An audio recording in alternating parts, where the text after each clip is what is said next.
अब मैंने आपको बताया स्टेप बाय सॉल्यूशन कैसे, इसका एक बहुत बड़ा रोल है। 4 नंबर के सवाल आपके बोर्ड एग्जाम के प्रति। आप जैसे कि चाय बनाना जानते हैं, आप क्या बनाना बताइए किसे बनाना?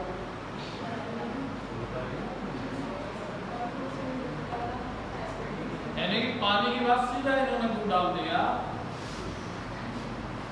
आप चाय बनाना नहीं जानते, आप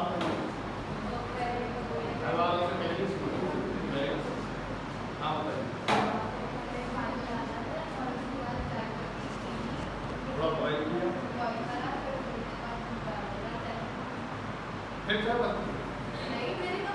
अच्छा, फिर बॉईल किया, उसके बाद छान के आपने सर्व करके फिर क्या करेगा? कोई चाय पिएगा तो उसे क्या मिलेगा? आनंद। क्या मिलेगा? आनंद। ठीक है, पॉइंट समझने को जैसे कि अच्छा ये बेटा जो आपने स्टेप बताया क्या बैठ के आए के कि अपने यहाँ बताया रिवीजन किया, रिवाइज किया तो सब नहीं किया। लेकिन जब आपसे कोई कॉन्सेप्ट पूछा जाता है, जब टेस्ट लिया जाता है तो आपको क्या कहते हो?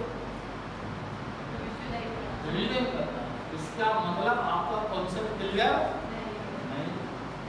यानी रिवीजन की हमेशा तभी आवश्यकता पड़ती है पीसीएमबी में, स्पेशली जब आपका कॉन्सेप्ट क्लियर है, जब आपको फॉर्मूला की टर्म्स ऑफ कंडीशन क्लियर नहीं हो तभी जरूरत पड़ती है, बिना उसके नहीं पड़ती है। अब चाय वाला बता दिया, स्टेप बताए तो मैं अपने आप क्या इन्होंने रटा नहीं रटा, ये स्टेप अपने आप आए जब कंसेप्ट क्लियर था, उस स्टेप को लिखना ही क्या है।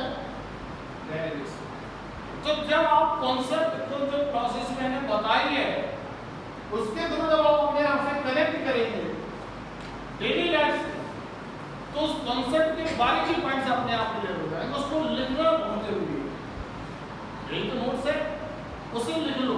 जैसे वेक्टर स्केलर में क्या बारीकी पॉइंट है कि वेक्टर में मैग्नीट्यूड है और डायरेक्शन है, स्केलर में मैग्नीट्यूड डायरेक्शन, लेकिन दोनों कांस्टेंट किसमें?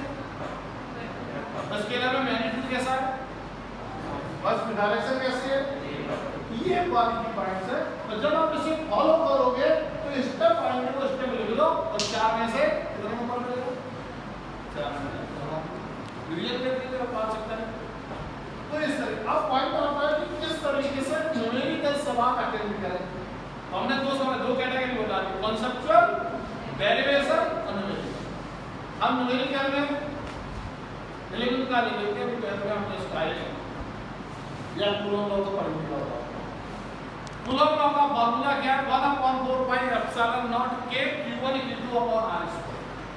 हमें लगता है कि ज्यादातर 12th क्लास के बच्चे जानते हैं, लेकिन जब हम अप्लाई करते हैं तो कंफ्यूजन हो जाता है।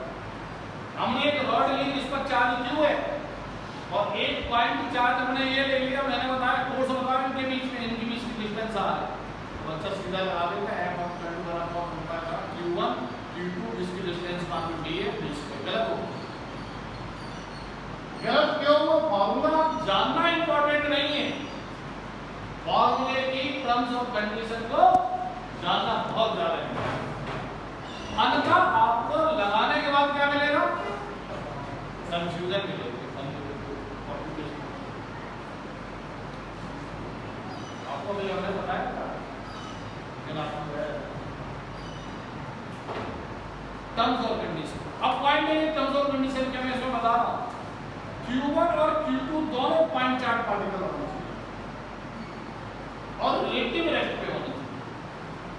यदि पॉइंट चार्ज पार्टिकल नहीं हुए दोनों एक दूसरे के फोर्स एक दूसरे के बीच में लगा, मेरे बीच में लगा, ये इसके लिए पॉइंट चार्ज होना चाहिए, ये इसके लिए और रिलेटिव रेस्ट, तभी आप इस फार्मूले को सवाल में लगा सकते हो। यदि नहीं फॉलो कर रहा है और लगा दिया तो आंसर क्या आएगा?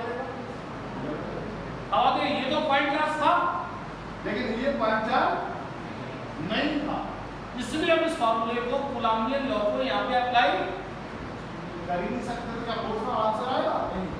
तो इसलिए पॉइंट चार्ज बनाने, ये पॉइंट चार्ज ऑलरेडी है लेकिन ये पॉइंट चार्ज नहीं है, इसलिए इसमें एलिमेंट काटते हैं, सर ने पढ़ाया और एलिमेंट काटते ताकि पॉइंट चार्ज बन जाए और ताकि फार्मूला लगा दें, ताकि आपका आंसर आ जाए। तो काटा तो फिर जोड़ेंगे, तो लगातार काटने को डिफरेंशिएशन बोलते हैं और लगातार जोड़ने को इंटीग्रेशन। कंफ्यूजन नहीं हुआ? तो आपको न्यूमेरिकल सवाल में यदि आप अटेम्प्ट करना चाहें तो किस चीज की जरूरत है? उस फॉर्मूले की टर्म्स ऑफ कंडीशन को ज्यादा जानने की जरूरत है। और जब उसका फॉलो करोगे, फॉलो कैसे करेंगे? प्रैक्टिस की जरूरत। तो अपने आप आपके आंसर, चाहे न्यूमेरिकल बोर्ड का एग्जाम हो, चाहे वो कॉम्पिटिटिव किसी भी लेवल का एग्जाम हो, आप बिना किसी कंफ्यूजन के अटेम्प्ट कर लोगे। हर जगह केवल फॉर्मूले पढ़ाए जा रहे हैं, टर्म्स ऑफ कंडीशन नहीं बताई जा रही है। इसके लिए अनुभवशील टीचर की जरूरत होती है। न्यू फॉर्मल केवल कोर्स खत्म कराते हैं, उससे बेटा कुछ नहीं होने वाला। आप 10 की बजाय 8 चैप्टर पढ़ो, लेकिन 8 आपके सॉलिड होने चाहिए, तभी आप कॉम्पिटेंट हो सकते हो। 10 के 10 पढ़ लिए लेकिन कमांड किसी में नहीं है, कुछ नहीं होने वाला है, आपका समय केवल बर्बाद हो सकता है। तो आप इस तरीके से न्यूमेरिकल सवालों को अटेम्प्ट करें। हम आपको रिकैप देते हैं, कॉन्सेप्ट के लिए कॉन्सेप्ट को कनेक्ट करें किससे? डेली लैब से। उसके माध्यम से बारीकी पॉइंट्स को लिखें और उसे फॉलो करते हुए नंबर ऑफ प्रॉब्लम को अटेम्प्ट करें। ठीक है, उसे जब आप फॉलो करेंगे तो जो दिमाग में आइडिया जाएगा उसको लिखना ही क्या है? डेरिवेशन। और न्यूमेरिकल सवाल के लिए क्या करना पड़ेगा बेटा? फॉर्मूला के साथ उसकी टर्म्स ऑफ कंडीशन आपको क्लियर होनी चाहिए, उसे लिखें और उसे फॉलो करते हुए इन सब समय में सवाल लगाएंगे तो आपका आंसर अपने आप आएगा। अंडरस्टैंड होगा? क्लियर हुआ कि बेटा? अब पॉइंट आपका एक्यूरेसी का टाइम। अब आया तैयारी हो गई, अब क्या हुआ? पेपर आता है। अब पेपर आता है तो बहुत लोगों को डर भी लगता है, उस समय घबराहट भी होती है पेपर के टाइम में। बिल्कुल ये क्यों, कैसे, अब इसे रिमूव कैसे करें? तो जो आपके यूनिट टेस्ट स्कूल में चल रहे हैं, जो आप घर पे, स्कूल में नहीं चल रहे तो घर पे अपने आप दो, किसी के सहारे मत रहिए, क्योंकि जिंदगी आपकी है। पहले अपने आप को कैपेबल करें, फिर फैमिली को कैपेबल करें, इस समाज को कैपेबल करें। 3 स्टेप है। जब आप ही ढीले होंगे तो अपने को कैपेबल नहीं कर पा रहे तो फैमिली नहीं कर पा रहे, नहीं समाज कर पा रहे। It is very important. अगर मोदी जी के कितने रफ्त है, मजेदार लगता है कि आप सब हो गए, लग रहे हैं और आपके घर में दावा है, ढीले डाले रफ्त होना चाहिए।